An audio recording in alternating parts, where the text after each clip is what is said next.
France is holding an international aid conference for Lebanon as the conflict between Israel and the militant group Hezbollah continues. French President Emmanuel Macron is hosting the event in Paris. Ministers and officials from more than 70 countries are said to be attending. The aim is to garner support for a ceasefire as well as organize international humanitarian aid. The Lebanese Health Ministry says more than 2,500 people have been killed since October last year. More than 1.2 million people have been displaced. Firefighters tackle the remains of a large fire following Israeli missile strikes on Beirut's southern neighborhoods. 6 buildings, including a residential complex, were flattened in the Leilaki district, according to Lebanon's official national news agency.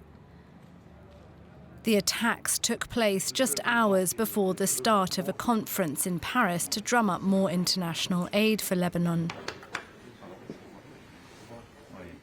President Emmanuel Macron hosted ministers and officials from more than 70 countries, who together pledged over $1 billion worth of humanitarian aid and military support for Lebanon, and also renewed joint calls for a ceasefire.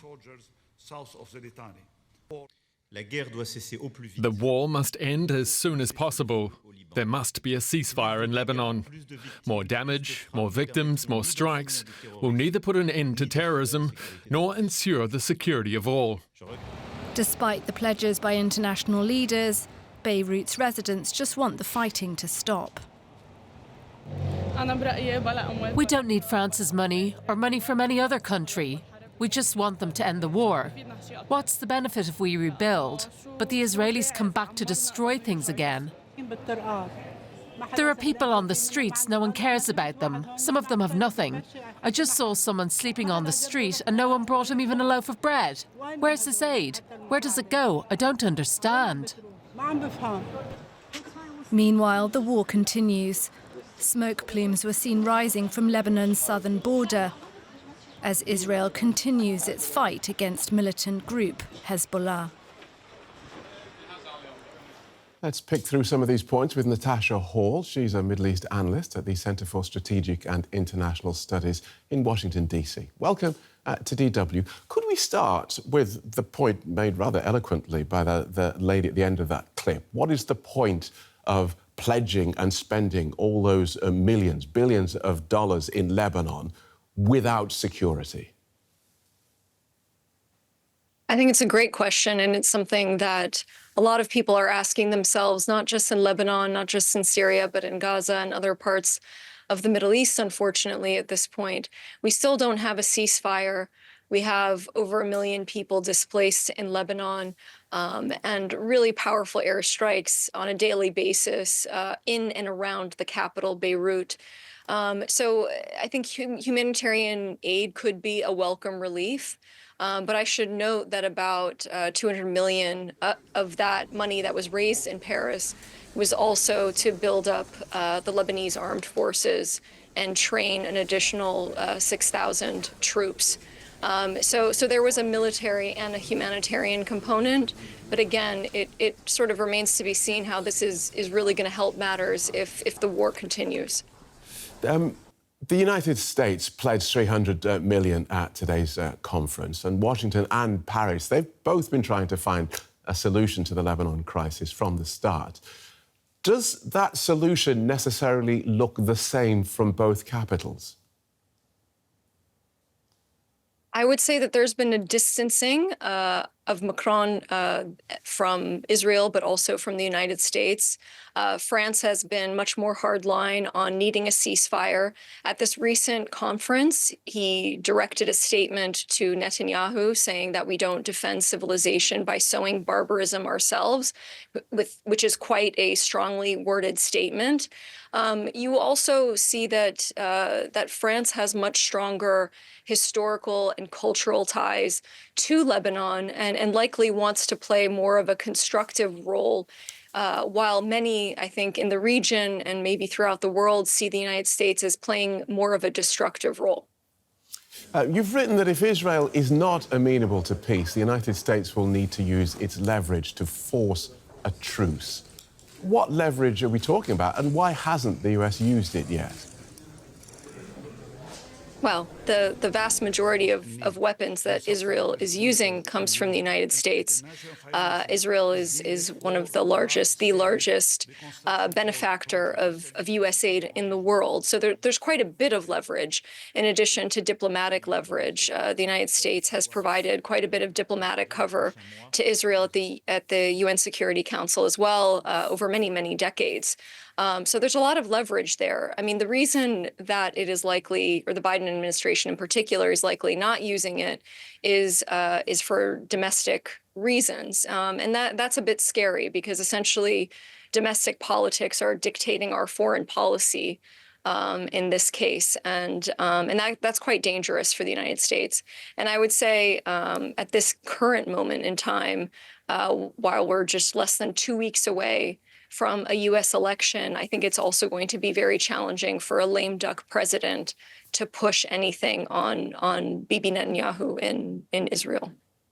The notion of this donor conference is a puzzling one, because even if there is peace, the question must be asked, what sort of Lebanon are you going to try and rebuild with all these billions of dollars? Because it was a failing state even before all this shooting started. And it was receiving quite a bit of humanitarian aid and development aid prior to this crisis because of the Syrian refugee crisis and because of its own economic foibles. But I think the issue remains for many, many countries around the world, where we are essentially dealing with one conflict after another with unconditional humanitarian aid while the violence continues. And so that's why we're seeing conflicts all over the world last as long as 30 years now, because rather than really look to conflict resolution, we're really relying on the crutch of humanitarian aid, frankly, to manage these crises. And that's becoming overwhelming, I think, for the humanitarian sector and also for international peace and security more generally. OK. Fascinating analysis. Thank you so much for that. Natasha Hall from the Centre for Strategic and International Studies. Thank you. We can now go to journalist Karim El-Gawhari in Beirut. Karim, what does this outcome now mean for Lebanon? Does this change anything? Well, money is, of course, desperately needed in a country that's economically on its knees. Just the UN now estimated that just because of the war, there will be a fall of Lebanon's GDP of more than 9%. But there are, of course, reservations. The first reservation is what the country really needs most is a ceasefire. And the ceasefire you cannot buy. So in that sense, the current trip of the US Secretary of State Antony Blinken trying to kickstart the ceasefire negotiations in Gaza are maybe more important than this conference in Paris. Many here in Lebanon see a ceasefire in Gaza as a key in order for the weapons to fall silent here in Lebanon. And the second reservation is, of course, Lebanon is a failed state. The state budget is a black hole. This country is bogged down by enormous corruption. So the question is where to spend this money, because we have 1.3 million refugees, internally displaced people who desperately need relief. And doing this simply only through international organizations or NGOs is probably too big of a task. It needs somehow a state, and there's really nobody who can fill this enormous gap of a non-existent state here in Lebanon. Now, Lebanon also wants to send 8,000 troops to its southern border to secure a ceasefire.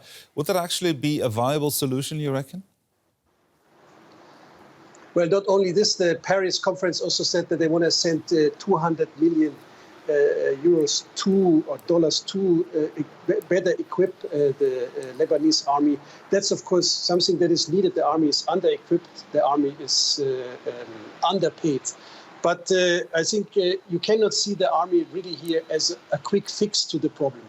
Because one of the issues is to re-establish state authority in the south of the country. Now, if the Lebanese army would go militarily against any Hezbollah position, that would mean probably in the same minute a civil war in the country. The army would fall apart according to sectarian lines. So don't expect don't weigh the Lebanese army against Hezbollah. This probably will not work. And also don't weigh them against Israel, because the money that comes certainly will be not spent in order to equip the Lebanese army to stop the Israeli, for example, air incursions into the country. So don't expect from the army anything against Israel and anything against Hezbollah. The journalist Karim El-Gawhari in Beirut. Thank you very much, Karim. You're welcome. Now let's go to Jennifer Moorehead. She's a country director for the aid organisation Save the Children in Lebanon. Now, many calls for a ceasefire at the Lebanon conference, but no concrete progress in this regard. Is that good enough for you?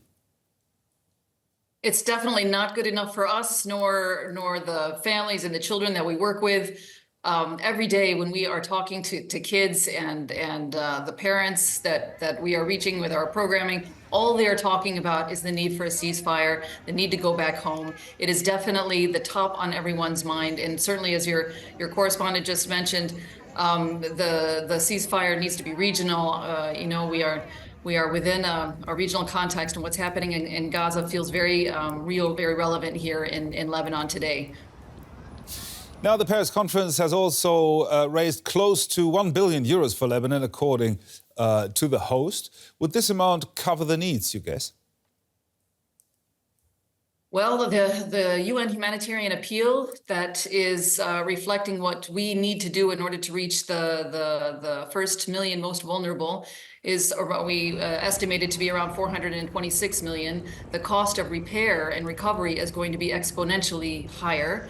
And as we know, Lebanon is in a very, very fragile state, and it's a difficult path ahead to see and understand how this country is going to recover and pull itself out of the crisis that it now finds itself in.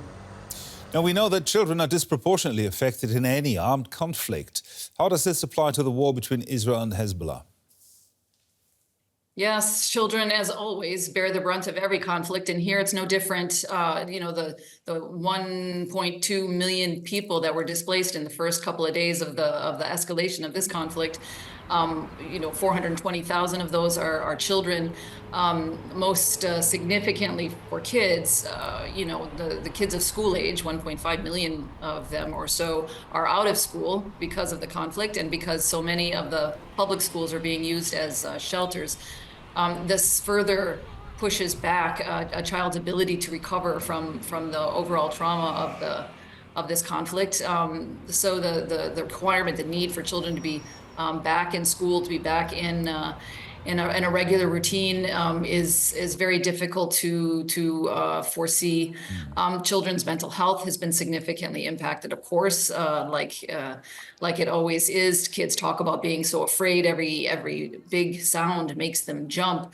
Living in fear like that really does a lot to your system and to your long-term mental health and chances of recovery as well. We have a lot of concerns about children's recovery, also around nutrition and malnutrition. We already have a state of severe food insecurity for over 1 million people in this country prior to this crisis, which we forecast is only to get more complicated and more difficult moving forward as it takes longer for this conflict to end and for children to be re-established in a more safe routine. Now, in Lebanon, hundreds of thousands have been displaced by Israeli attacks, and in Israel, tens of thousands had to leave their homes because of Hezbollah's rockets. You've touched upon this, but what does it mean for children when they are torn from their environment? Well, kids tell us themselves that it's a horrifically traumatic event, leaving their homes, and in particular, kids talk about their bedrooms, their bed. They want to go back to their toys, but the not knowing what's going to happen in the future, and the fact that their parents are so insecure and don't know also what the future is going to bring adds to the sense of chronic insecurity and stress. Many of the kids that we talk to, their homes are already destroyed. It's impossible for them to see what their future is going to look like without a home to go back to. It's an extremely difficult moment for kids here. Jennifer Moorehead there, Save the Children in Lebanon. Thank you very much, Jennifer.